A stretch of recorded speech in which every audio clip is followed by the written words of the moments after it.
Hi, everybody, and welcome to our webinar today. I'm Ben with Catholic Charities USA. And before we get started, I'm just going to go over a couple housekeeping slides real quick. So this webinar is being recorded. The webinar will be available on the CCUSA members portal on the website. After this webinar ends, there'll be a follow-up email with the recording and slides and it'll be sent from the Zoom system, most likely by tomorrow afternoon. During this webinar, your phone lines and mics are muted. You can use the raise your hand feature, and we can unmute your mic at the end of the presentation if there's time. And please use the comments box for questions and comments. I know there's a question and answer box. It makes it easy if they're all in one place in the comments box. And then for those of you going after the continuing education credit, the webinar offers like one continuing education credit for licensed social workers and counselors. And a lot of you know this already, so bear with me. There'll be an email sent out within the next couple days with the slides to the webinar, a recording to the webinar, and a SurveyMonkey link.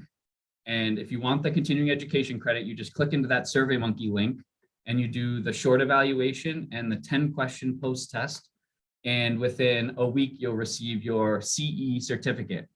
And then apologies, but if you can't receive the CE certificate, if you're calling in with your phone, the problem is we can only see the number, so we can't verify that it's you attending. So apologies for that. So please make sure you're logged in to the computer if you're going after the CE.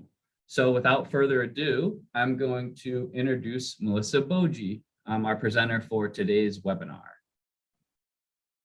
So Melissa Boji is a licensed professional counselor and national certified counselor. She is the director of the Family Growth Program of Monmouth and Ocean Counties at Catholic Charities, Diocese of Trenton in New Jersey. The Family Growth Program is a specialized clinical service for survivors of childhood abuse and trauma and their families. Melissa is certified in trauma-focused cognitive behavioral therapy and trained in problematic sexual behavioral cognitive behavioral therapy for school-age children and preschool PTSD.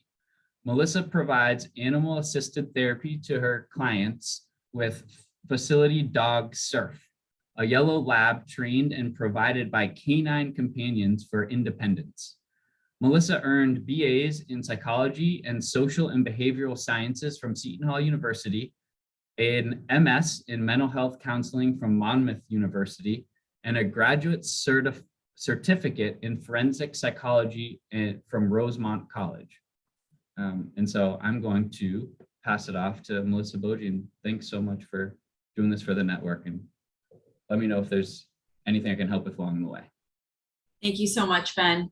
And thank you to everyone who joined us today. I'm so excited to see so many people with us, and I hope that everyone gets something out of today's webinar.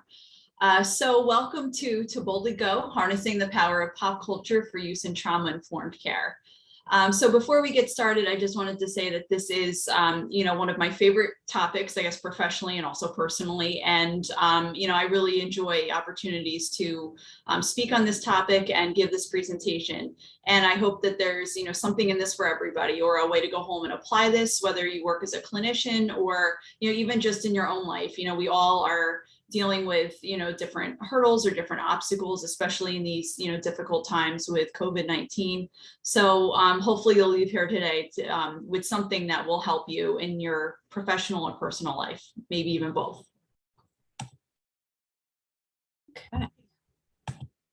So let's take a look at our workshop goals here. So over the course of the next hour, I hope that by the time you leave here today, you will have an understanding of how pop culture explores trauma, symptoms, and reactions. So that'll be our first kind of goal today, is to take a look at how we can use pop culture really as an example, sometimes positive, sometimes negative, for taking a look at trauma and common reactions and responses to trauma that people might experience. We also can look at pop culture as a tool to recognize, define, and cope with trauma. So we can look at different stories in pop culture, different characters in pop culture, and kind of compare their experiences, their symptoms, their reactions, their ability to cope, the different strategies that they use. And we might, use that as a tool or a guide to help us or to help clients who are, going through similar struggles. And then finally, we'll learn how pop culture figures and stories can be used to promote wellness and resilience.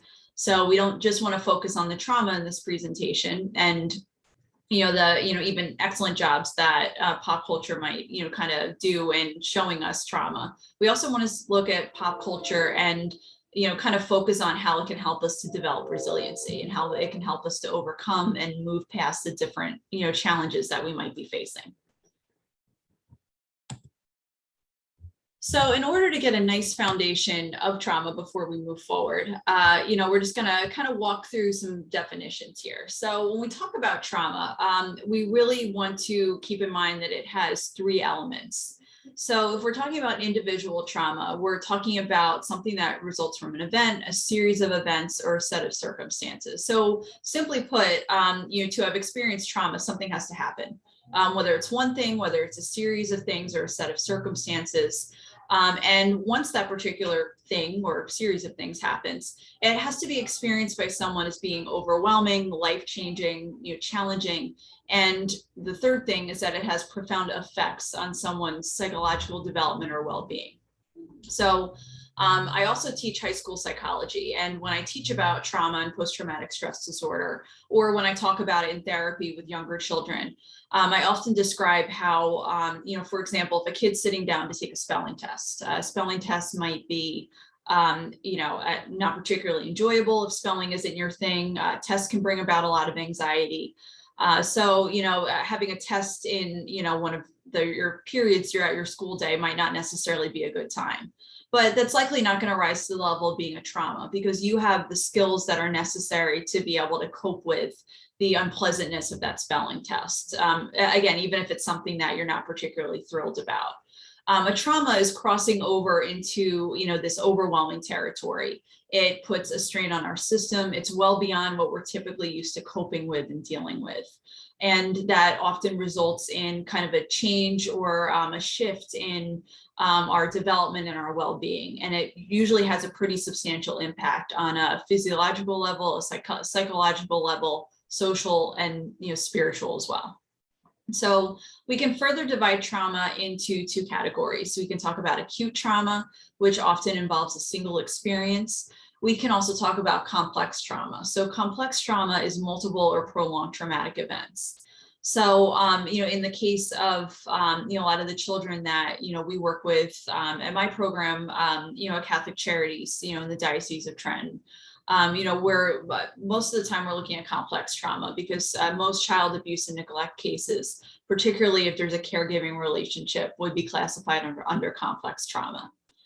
And we do want to note too that regardless whether it's acute or complex, if someone is, could certainly develop the same level of symptoms or, same intensity of post-traumatic stress disorder, trauma reminders, trauma reactions.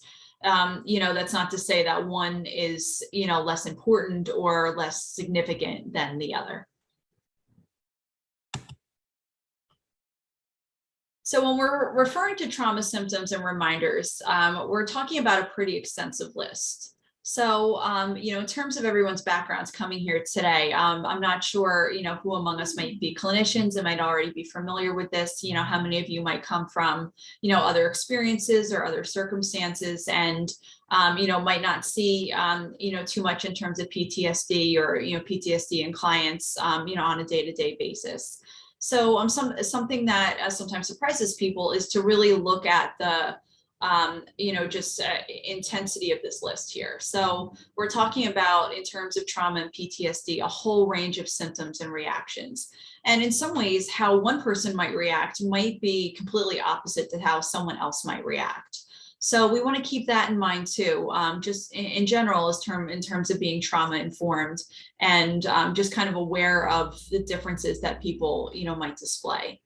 So, for example, and I'm sure, all of you are kind of taking a look at this list, kind of as we're, sitting here. But, we might have a child, a teen, or an adult that, has very outward symptoms. Maybe it is very clear that this individual is really struggling or that they're not okay. They might be showing signs that they're not sleeping well. They might have trouble focusing. They, might, kind of act in a way that some people might expect to be typical after going through something that requires a lot of adjustment or a lot of healing.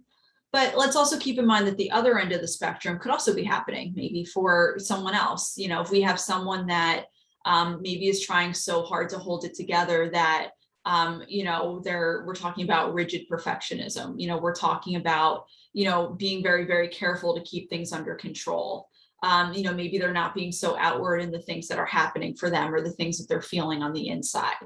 So we, certainly want to keep in mind that someone could have all sorts of combinations of these symptoms here. And, moving forward in terms of kind of our next step, recognizing some of these symptoms, whether it's in yourself or in someone else, is, kind of the first step in making sure that someone gets the help that they need. And that might result in kind of moving to our next slide here, talking about post-traumatic stress disorder. So in terms of therapy, counseling and mental health, post-traumatic stress disorder, certainly is a diagnosis that is, heavily connected to trauma. But, I also want to make it clear that someone could have trauma symptoms that don't necessarily rise to the level of kind of meeting criteria for PTSD. But that doesn't mean that their experiences aren't important and that, they don't have things that they need to address and need to heal from as well. So, going through trauma doesn't necessarily, always reflect in PTSD or, kind of clinical level PTSD. But, trauma is trauma all the same, and it deserves the same treatment, the same respect, and the same consideration, regardless of someone's scores on a particular measure. So if we are talking about diagnostic standards though, and there are several, empirically, supported measures out there that can be used to diagnose PTSD. There's a couple of, kind of different steps that we're going to take to kind of get to that diagnosis. So the first, thing, just as we talked about in the definition of trauma, is, checking that there's been exposure to a traumatic event. So whether that someone has experienced it directly, there was threat to their life, threat of physical harm, emotional harm, they went through that directly, or they were exposed to it in another way. Maybe they witnessed it, maybe they heard about a loved one being exposed to trauma, maybe they were exposed to really aversive details of someone else's trauma. Sometimes we talk about like secondary trauma or compassion fatigue, especially for those of us who, work with trauma. We might talk about police officers, firefighters, certainly people within mental health that, might experience some of this just based on what they're hearing and seeing as part of their job. So once we have the event or the exposure piece, kind of, taken care of or kind of answered, we move on to symptom criteria. So this is something that, likely would be taken care of as far as whatever assessment you were using. So if you, reported that you had more than one symptom in the first two categories, which is intrusion and then avoidance, and more than two symptoms in cognitions and mood and arousal, and those symptoms were for a month or longer, and they were causing distress and impairment, that is, what's leading to a kind of official diagnosis in terms of mental health with PTSD.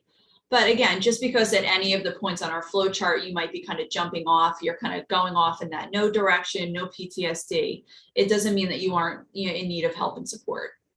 And the kind of next, things that we'll talk about could certainly be very useful, whether, a child, a teen, an adult has a full diagnosis of PTSD, or, whether it's something that they've experienced but aren't, necessarily rising to that level.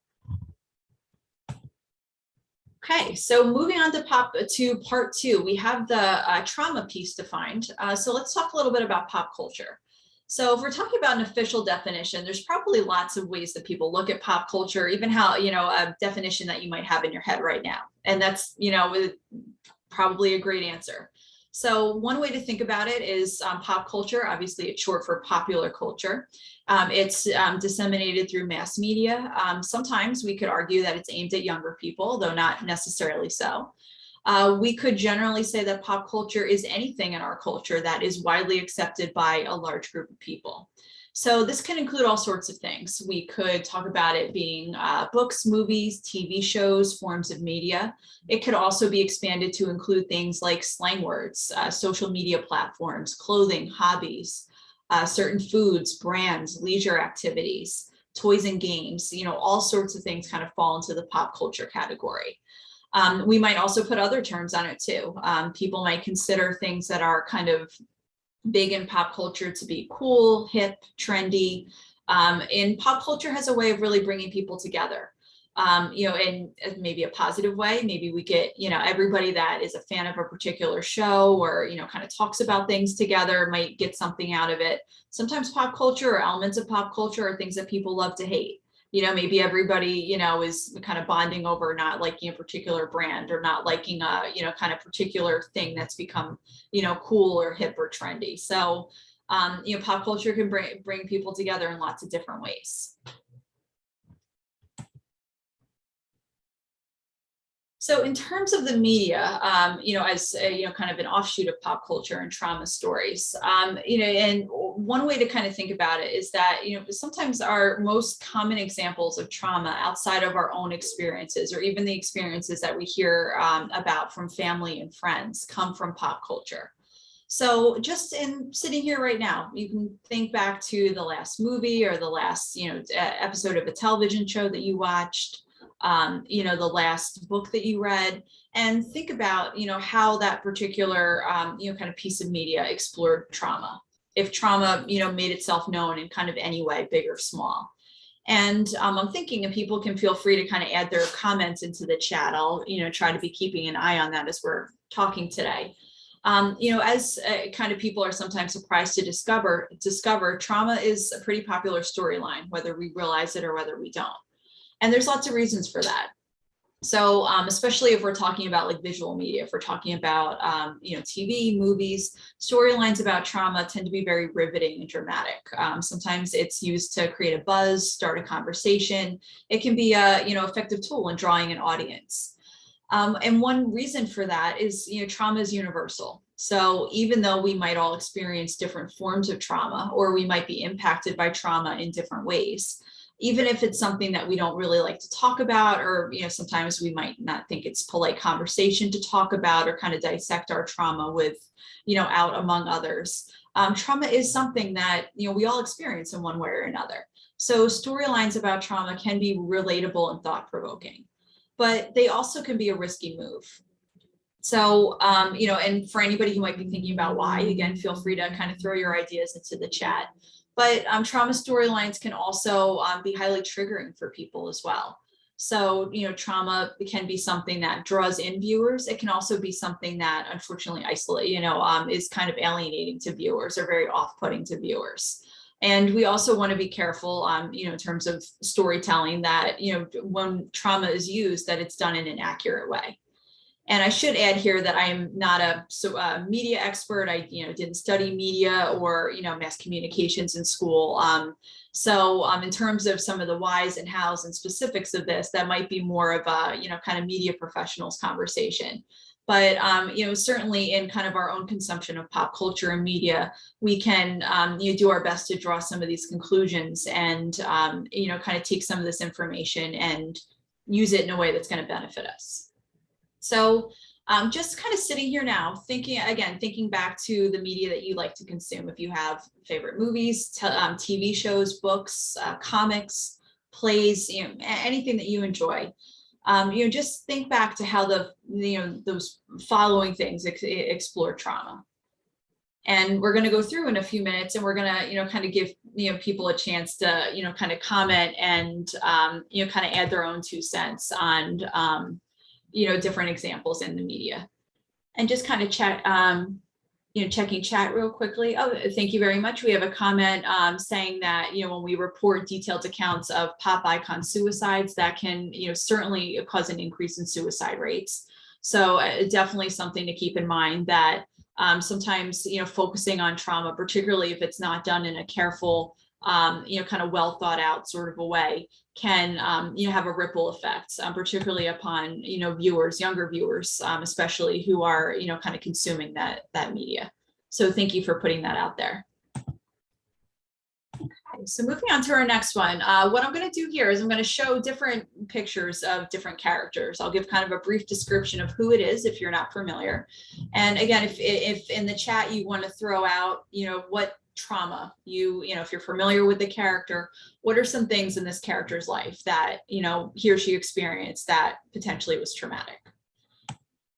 So let's start off with Tony Stark. So if we have any Marvel fans among us, you are certainly familiar with Tony Stark. If not, here's a kind of brief background. So Tony Stark, also known as Iron Man, is a kind of key figure in the Marvel Cinematic Universe, as well as in the comics. And he has kind of quite the journey. I don't want to give too much away, and I want to give people a chance to kind of add in before I, kind of comment myself here. But would anybody want to throw out different things that Tony Stark experienced? Okay, thank you, Amy, for kicking it off. Lots of people are adding in. So Tony Stark experienced the death of his mom, loss of family members, right? He lost his father as well, terrorism.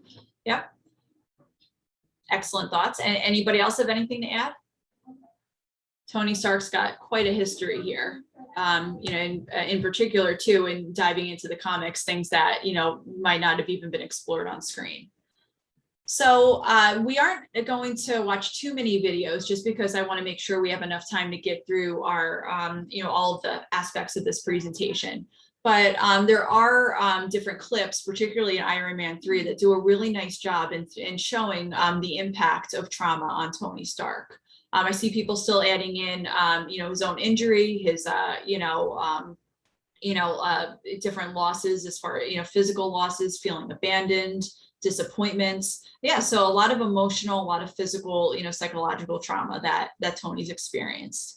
And for anyone who's seen Iron Man 3 or might have an interest in it after this presentation, there's actually a point where, Tony describes a lot of the symptoms and things that he's experiencing, nightmares, loss of focus, hyperarousal. And, when I teach psychology in high school and I have kids, choose characters to diagnose as part of the class, Tony Stark is sometimes a popular choice. One might argue that he certainly fits criteria for PTSD. So that's a little bit of Tony Stark's experience. And once we get through all the characters, I'll tell you a little bit of, as to why we're doing this and why this is relevant. But in terms of kind of starting off, thank you for everybody for kind of contributing here. Okay. So our next person is Finn. So if you are familiar with the latest Star Wars movies, Finn will be familiar to you. If not, Finn is a main character in the most recent Star Wars trilogy. He starts off as a stormtrooper who defects, ends up joining the Resistance. Anybody familiar with Finn want to throw out some of the trauma that, Finn experienced, over the movies that he was in?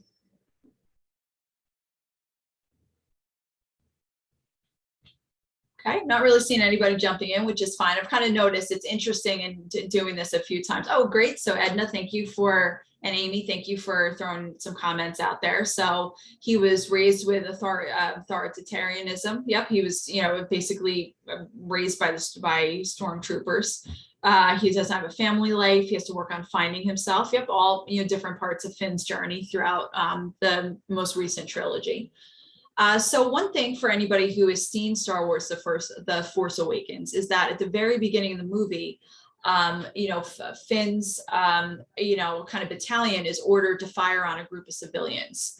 And it's really traumatizing. And I mean, it's Star Wars, so it's not like especially graphic and, in terms of what it could have been. But it's very clear in Finn's reaction that it's something that he finds to be, very traumatizing. And, it certainly is implied that it's more graphic than what's actually shown on scene. And it's that experience that actually causes him to defect and to, eventually, join the Resistance. So we can kind of say that Finn's initial trauma kind of sparked his journey throughout the rest of the series. And, there's certainly additional trauma that he experiences along the way as well. So thank you to everybody for their comments. So for our next one, we're going to jump into Disney. So if we have any Disney fans among us, this is Simba from The Lion King. So whether you're into the original animated movie or the more recent live action edition, what was some trauma that Simba experienced? Okay, thank you, Sarah, watching his father die. Yep, alienating himself from his family. Yep, lost. Yep, excellent. Yep, thinking he was responsible for his father's death. That's a huge one. All right, excellent. I think you guys did a great job. Yep, manipulation and emotional abuse. Great. Yeah, you guys are doing a great job really unpacking, Simba's journey here. So and keep in mind too, this is a cartoon. This is something, we could even argue geared towards pretty young kids, and we're already pulling a lot of, really, good information out, as far as trauma and trauma experiences.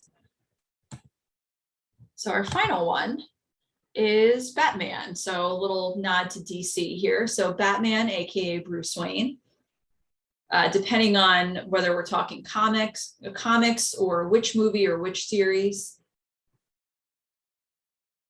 Oh, I'm actually seeing that someone is unable to hear me. If people want to give some sort of thumbs up or indication, is volume good on everybody's end? Okay, it looks like some people can hear me. So Wendy, I do apologize that you can't. I'm not quite sure if there's anything I can do to help you with that. Maybe Ben, if that's something perhaps you and Wendy are able to message on to kind of help her get set up with her volume. Okay, so thank you everybody for checking in with that. And just to jump back a little bit, I see Barbara put in that, Bruce Wayne, also kind of similar to Tony Stark, saw his mom and dad killed. Again, depending on what movie or comic you're referring to, oh yeah, I see Gotham City's violence. So much of his character is based in trauma, very much true. Alienation, isolated. The loss of Robin is kind of a more recent trauma that's kind of being explored in like kind of the current DC universe. So lots of different things going on with Batman. When did Robin die? So it's kind of implied in, I think it's one of the more recent ones. I want to say maybe Justice League, or the one before that, Batman versus Superman, that Robin was killed by the Joker. I don't know if that's actually been confirmed on screen, but that was kind of implied at one point during that particular movie. Fear of bats transformed. Yep, definitely some phobia going on there too. Trauma from falling into the well. All right, excellent. Thank you everybody for putting that out there. So the reason why I like to do this exercise is just to illustrate how easy it is, whether for you personally or if you work with clients, to pull different, pop culture stories into your treatment and into your work, particularly with kids and teens. And these were just kind of 4 characters that I kind of cherry picked out of the blue. If you're familiar with what your kids are into, what your clients are into as far as forms of media, you could also read up on things, watch things, kind of use, kind of speak to kids in their own language as far as what it is that they're into. And one of the reasons why I used, all men in this particular example is that also can be really helpful, particularly when we're talking about, working with men and boys who have been through trauma. They might also be dealing with the societal pressure of, it's not okay to cry. It's not okay to show emotions. It's not okay to, not be okay. And by being able to pick out these pretty significant figures in pop culture, some of which are superheroes and super powerful, and they're on t-shirts and everybody admires them, and they're these kind of huge figures in this universe, to be able to say, well, why don't we watch this? Like, why don't we see, or look more at Tony Stark's trauma? Like, weren't you telling me that you were also having nightmares, or that you were feeling jumpy? How does it make you feel to know that like this character is going through the whole thing, the same thing that you are? And in terms of trauma therapy and in psychoeducation about trauma, there's also lots of ways to use this as far as exercises. You could show kids videos or do the exercise we just did and have them identify trauma types, identify trauma symptoms. So in terms of using pop culture as a tool for trauma specifically, lots of different ways to go with it. Okay, let's kind of move our way the way forward here as far as continuing to unpack trauma stories in the media. So there's a lot of things that the media does really well with telling stories about trauma. So a couple of the good messages that I've noticed, and people can feel free to jump in with other things that have stood out as well, is that trauma happens to most people, even if experiences are individual. So like we said earlier, trauma is universal. It's like that quote about kind of nobody gets out of life, finishes life or ends life unscathed. That's unfortunately pretty true. We all have something that we're going through, even if what's happening for us other people don't know about, or even if it's something slightly different for someone else. So perhaps seeing a story played out on screen that's similar to what you've gone through, that might help you to feel like you aren't alone. That also can be coupled with the message that, okay, if this character overcame trauma, overcame in a healthy way, I'll kind of put that caveat on it, that you too can overcome trauma. So there can be a, kind of message here that things can be okay. Things might be different, things might be hard. You never have to be grateful or happy that trauma happened to you. That's not fair or realistic. But, things, you can heal. And trauma, and then just to kind of unpack this explanation a bit further, trauma can have a quote unquote happy ending. So again, we're not grateful that it happened. We're not forcing a happy ending, but we might call it post-traumatic growth in psychology. Maybe trauma, when you come out the other side of it, who you are at the end of it, you're proud of. Maybe that qualifies as a happy ending. Maybe not, that might not be necessarily the Disney happy ending that kind of sometimes kind of gets slapped on things in the media a bit, but there might be some kind of ability here to grow and to heal, and that can be emphasized or kind of shown in the media that we've talked about. So messages that aren't so great that we kind of have to look out for, particularly if we're working with kids and teens that might be consuming media that have these messages, are that trauma can't be overcome or is nearly impossible to overcome. So unfortunately, that is a storyline that we've probably all seen or experienced in one form of media or the other. There's also, unfortunately, the messaging that trauma destroys everything good in your life. And even getting worse here, unfortunately, sometimes the message is put out there, inaccurately so, that trauma causes mental illness or psychological disorders. And some characters experience so many traumas over and over again that it loses impact or promotes inaccurate information. So when I gave a similar presentation to my high school students a few semesters ago, and not to throw this show under the bus for anybody who happens to be a fan, but one of them very passionately was like, that is like Grey's Anatomy. The worst things always happen to those characters, like season after season, like every possible bad thing that could happen to somebody happens to the characters on that show. And it's kind of hard to argue with that, right? For anybody who might kind of be familiar with that series. So that's kind of something to watch out for, particularly if we're, kind of we want to use the media to kind of help in trauma therapy, or we're kind of keeping an eye on kids as far as what they're consuming. We want to make sure that the messages we're putting out there are healthy, rather than kind of perpetuating something that isn't true and isn't accurate. Let me just pause really quickly to check the chat. Thank you guys so much for your comments. I definitely see that, people are, putting some great thoughts out there. And there is a question, I am going to save the question about Batman to the end. I definitely will come back to it just to make sure that we have enough time to kind of go through everything. So, and this would be the time in theory if we were, kind of in a, whoops, get out of the chat and then back that up a bit.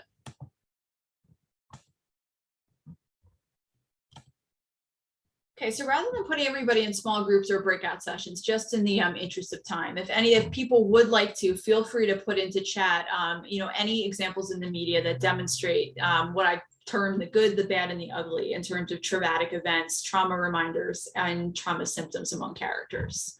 So if you have an example of a great message, that's awesome. If you have an example of ones that haven't done such a great job, that's okay too.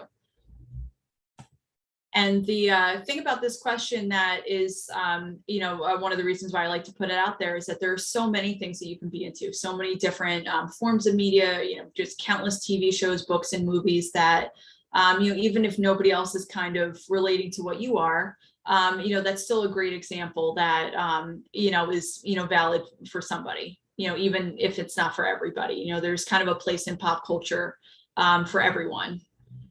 Okay, so we have somebody who said that the Joker is a good example. The 9/11 coverage, certainly. We want to keep that in mind too, that real world events and how they're covered in the media can certainly be, very impactful. This Is Us, yep, approaching loss and how well people coped.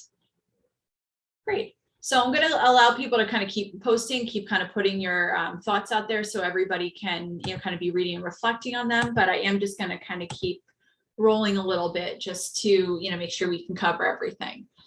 So in terms of how pop culture is helpful with working with trauma victims, I know we touched on this a little bit when we did the kind of character exercise a few moments ago. But just to kind of give you some other ideas, this can be kind of used as far as trauma therapy in kind of emphasizing that everybody has a story to tell. So, and often a part of trauma therapy, particularly with trauma-focused CBT and working with children, is, helping kids to be able to tell their story, to be able to process what they went through. And that can be really, really daunting. It's really common to maybe have kids start off in the third person if it's something that's very triggering and, they're having kind of a lot of reactions around, and eventually kind of work up to being able to tell their story from their point of view. So maybe one way to incorporate pop culture into that is, maybe pop culture can give someone the words they need to tell their story. So I've had kids say to me, well, it was like in such and such movie when this happens, or it was like in Harry Potter when, Harry said this or Ron said that. So, sometimes using somebody else's words can, help you to get to a point where you can use your own. Or sometimes you don't really realize what's impacted you or how you've been impacted until you hear it coming out of somebody else's mouth. So pop culture is kind of that power too. So being able to tap into that from a therapeutic perspective can be really helpful. So like we said before, it can help people feel like they're not alone. So whether you do that in activities, and again, we are talking fictional characters here, so we do want to kind of keep some element of reality, but maybe think about it from the perspective of, somebody had to create Tony Stark, right? And lots of people, especially, with the current movies, kind of contributed to his storylines and, kind of adapted it for screen. If these are themes that, have been written into these blockbuster movies that people are flocking to and enjoying so much, I mean, clearly this is a message that lots of people are relating to, which can help people feel like they're not alone in trauma. And trauma tends to be so isolating that getting that message that they aren't alone can be really powerful. And then finally, which is kind of our transition into the resilience piece here, is that we have the power to overcome. So we're not forgetting about trauma, we're not downplaying trauma, but we're learning to live with it, we're learning to heal from it. And pop culture can be really, really effective in showing us how to do that too. So we can use pop culture in identifying trauma types, helping people to put words to trauma, to even identify trauma symptoms and trauma reactions. But even better, it can help us in being resilient and, learning to develop resilience. So in terms of definitions, when we talk about resilience, basically it's remaining stable with healthy levels of psychological and physical functioning, even in the face of disruption or chaos. So if you're resilient, you're able to adapt to adversity, trauma, or tragedy. And that, that definition comes from Daniels in 2007. So in other words, you're able to adapt to misfortunes, challenges, setbacks that you have. So this doesn't mean that you're minimizing it. This doesn't mean that you're forgetting about it or avoiding it or not caring or not taking it seriously. What it basically means is that you're harnessing your inner strengths, and being able to do that might help you to rebound more quickly from a setback or a challenge. So again, sometimes there's kind of this misconception that rebounding quickly means not caring or not pushing it off or not dealing with it. And that's not necessarily the case. You could, be resilient and have developed resilience. And that, kind of helps you in the face of whatever challenge you're kind of dealing with, whether it's something that's very serious and very impactful, all the way down to something that might be kind of more of a minor blip. So resilience isn't making your problems go away, but it helps you to, see past them, to cope with them, to still find some enjoyment in your life, despite what it is that you're going through, and be able to handle future stressors better. So when we're talking about how to do that, sometimes it's easier said than done. There have been studies that actually show that when we talk about stress in people's lives, sometimes people say, oh, I wish I didn't have any stress at all. Well, according to research, and in terms of how people do with stress over the long term, it's actually better to have some stress in your life rather than to have no stress at all. Because in terms of future health problems and future issues, having a lot of stress causes issues, but having no stress at all, that also is likely to cause you issues too, because you don't build up any strength or any skills with how to deal with challenges if you've never faced them before. So facing challenges can actually help you to build up resilience.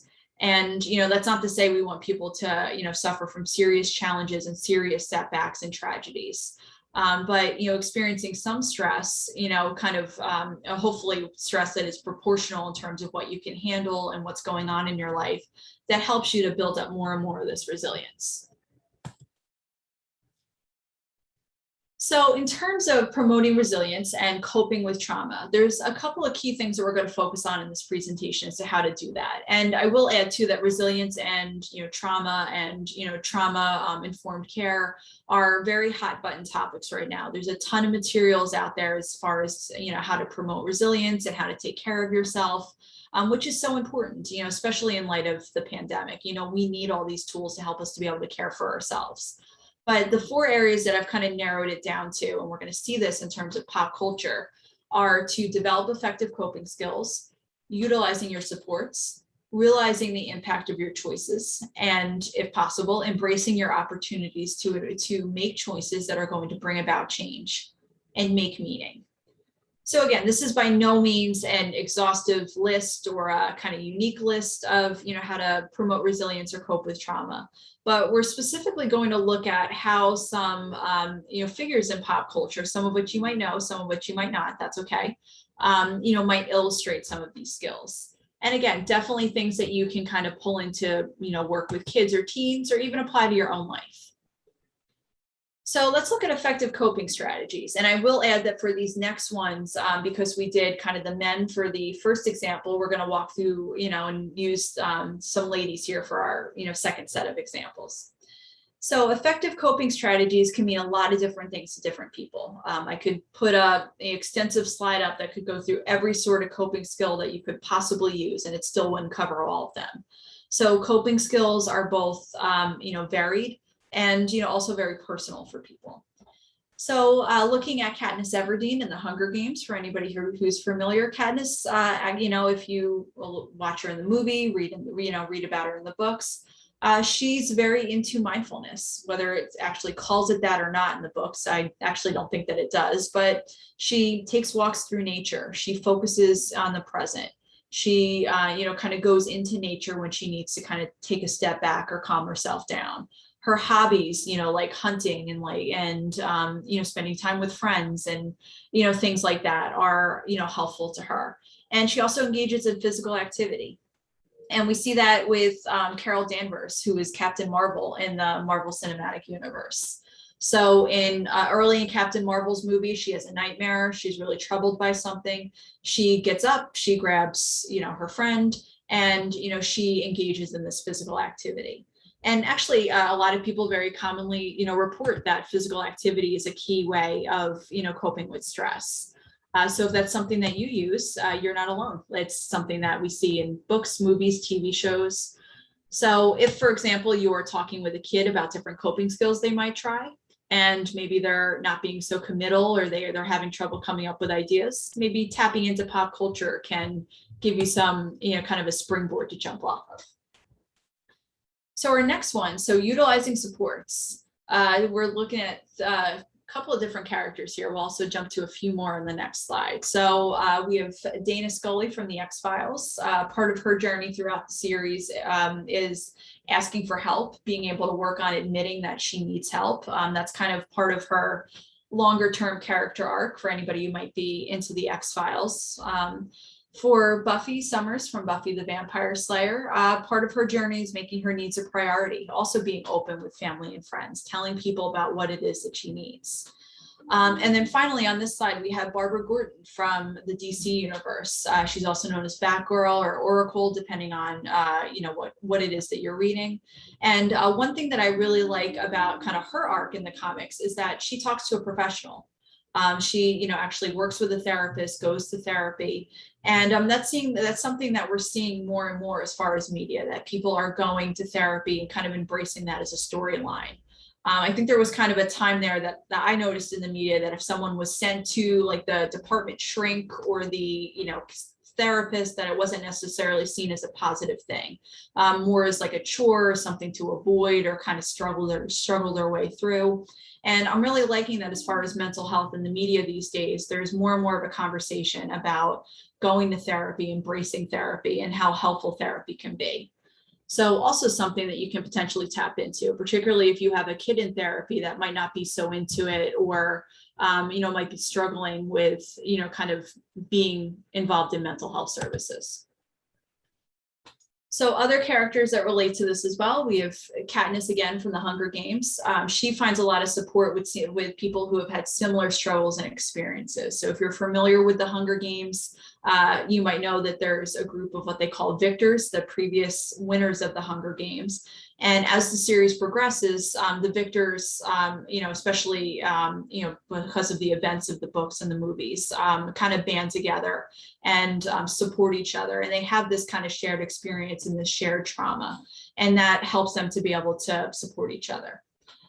And then another example, we have Black Widow from the Marvel Cinematic Universe, one of my personal favorites. And she gains a lot of strength and confidence from her allies. One thing that we kind of hear from her and that's kind of suggested over the course of her experience in the universe is that, the more trust and support that she has from people around her, the more that helps her to be the best version of herself.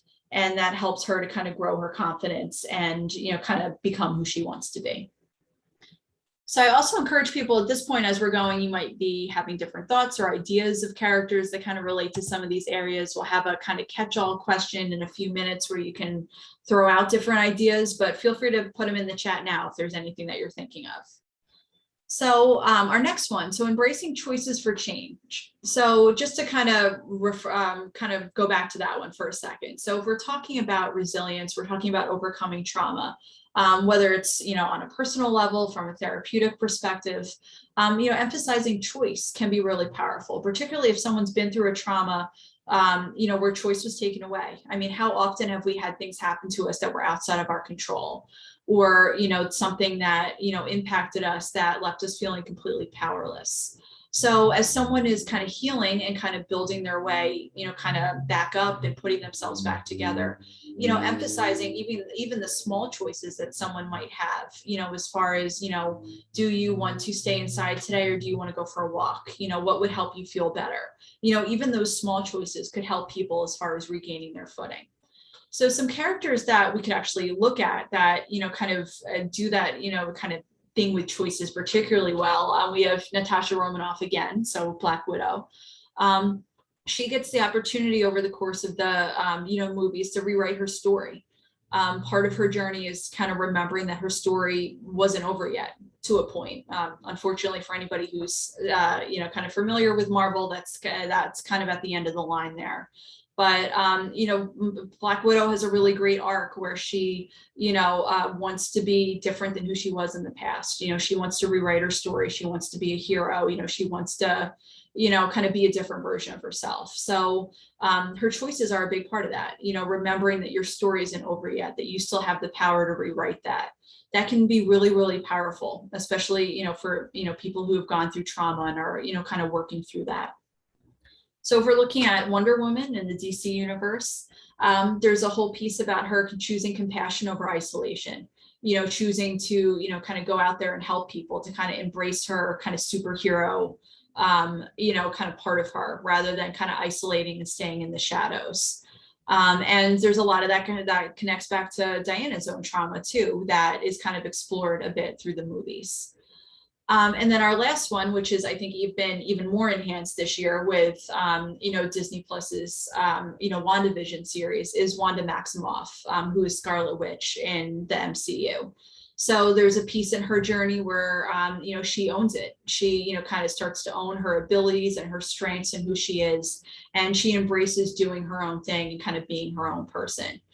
Even as the rest of the world, might struggle with, kind of who you are or what you're doing. Part of Wanda's journey was, kind of being okay with who she was and, kind of making choices and kind of really owning, what it was that she was choosing.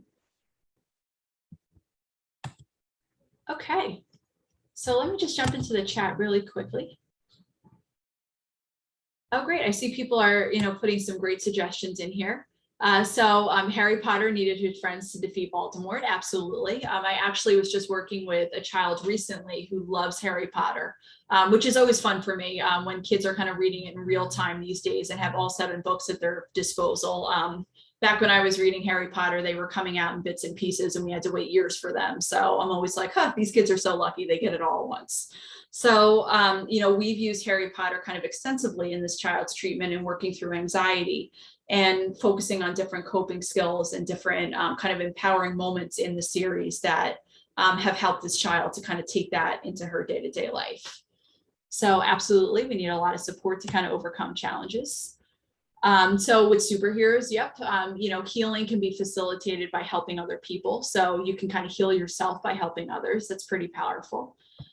We have Letty from the Fast and the Furious series. We have Jen who's putting that out there. That is excellent. Oh, and let me scroll back to that. I wasn't able to see that whole comment there.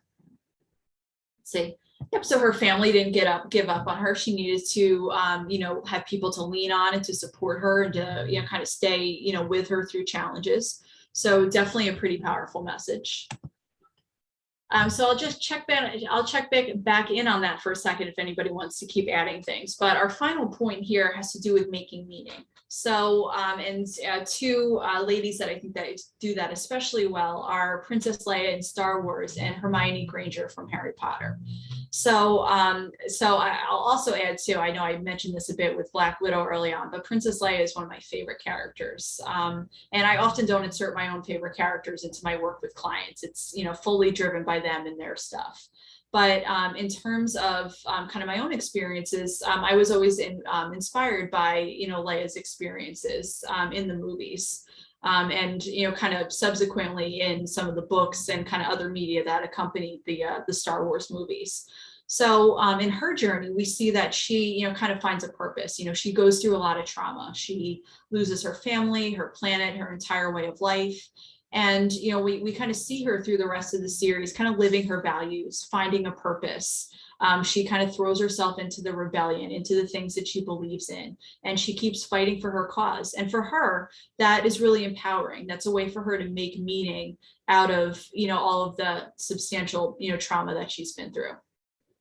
I should also add, the reason why I'm talking so passionately about this is that I had to write a paper for one of my forensic psychology classes about a character having gone through trauma. And, Leia was my choice. And I think it represented the paper I most, wanted to write throughout my entire academic career. So it was definitely a high point for me as far as being able to explore this in an academic setting.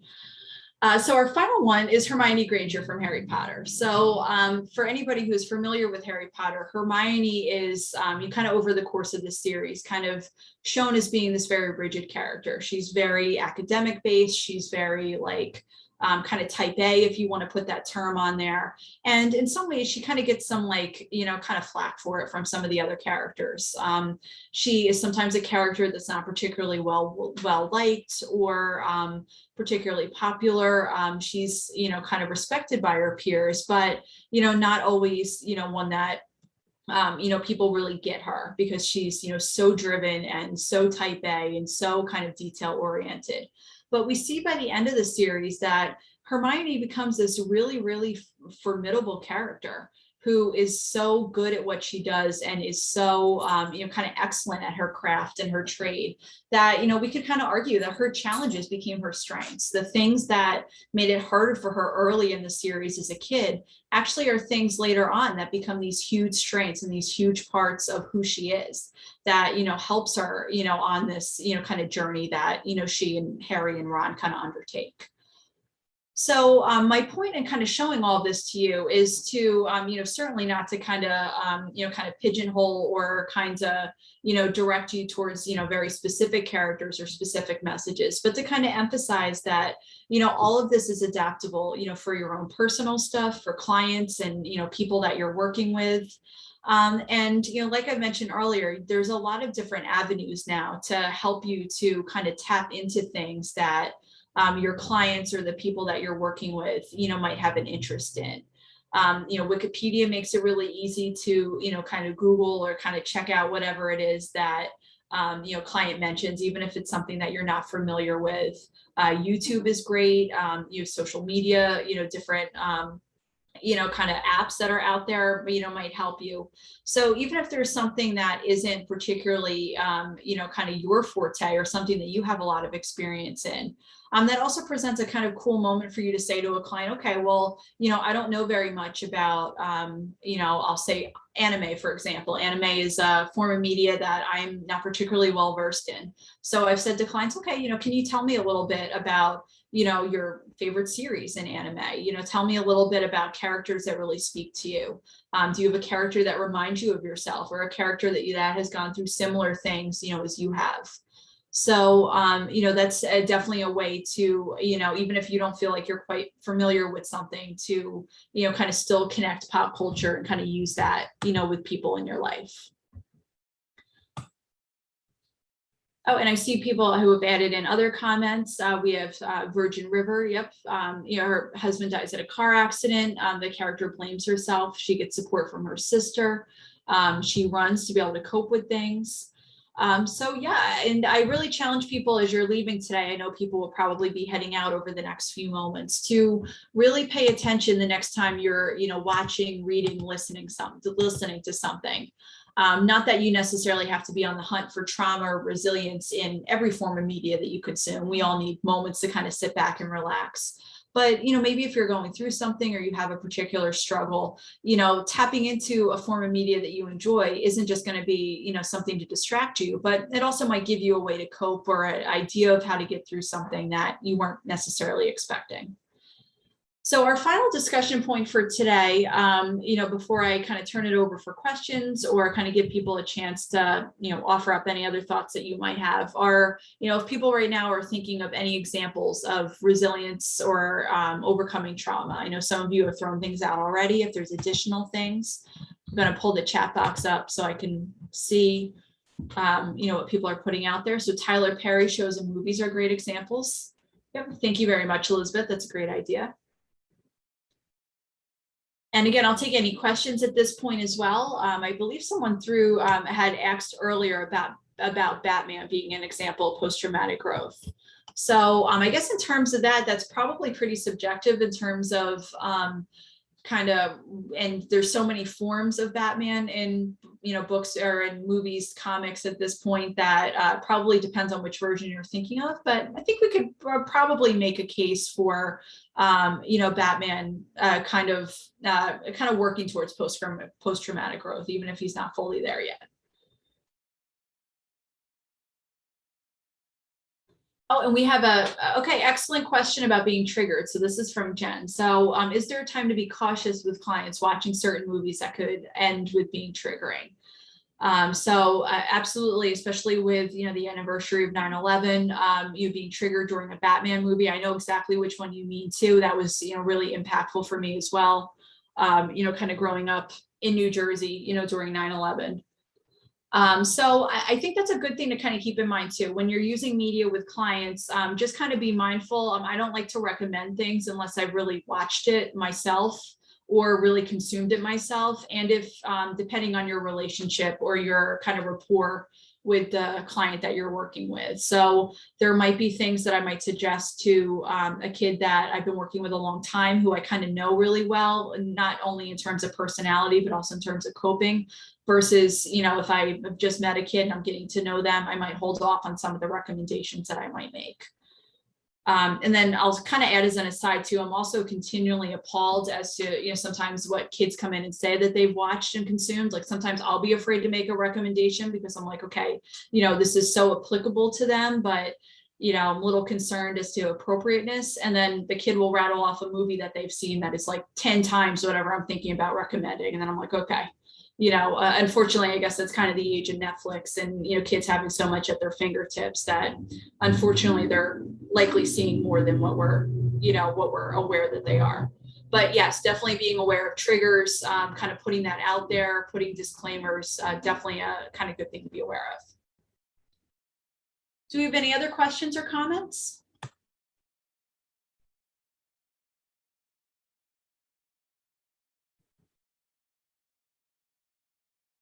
Okay, Hugo's a really great idea. Excellent. And thank you so much to everybody. I'm seeing, comments coming in, and I really appreciate everybody's feedback. I mean, I do hope that, everybody got something out of this presentation, either for you personally or for your work with others. And I'm so happy to have had so many people join us today. And thank you so much, Melissa. That was wonderful. Thank you. And then lastly, I'll just quickly, for those of you going after the CE one more time, there'll be a follow-up email sent out to everybody who attended here today with 3 links in it from the Zoom webinar system. And that's going to come out most likely tomorrow. And that's going to have your YouTube recording, your PDF version of the slides, and a SurveyMonkey link. If you want the CE, just click into the SurveyMonkey link, do the quick evaluation 10-question post-test that Melissa put together for you. Submit that, and within a week from when you submit that, you should be receiving your CE certificate. So thank you all who attended today. And Melissa, thank you so much. And there will be a recording actually sent out to everyone who even signed up. I mean, you can feel free to share the recording as well. So thank you. Thank you so much, everyone. And thank you, Ben, for having me into CCUSA for hosting this today. It was awesome. Thank you. See you guys soon. Bye. Take care, everyone.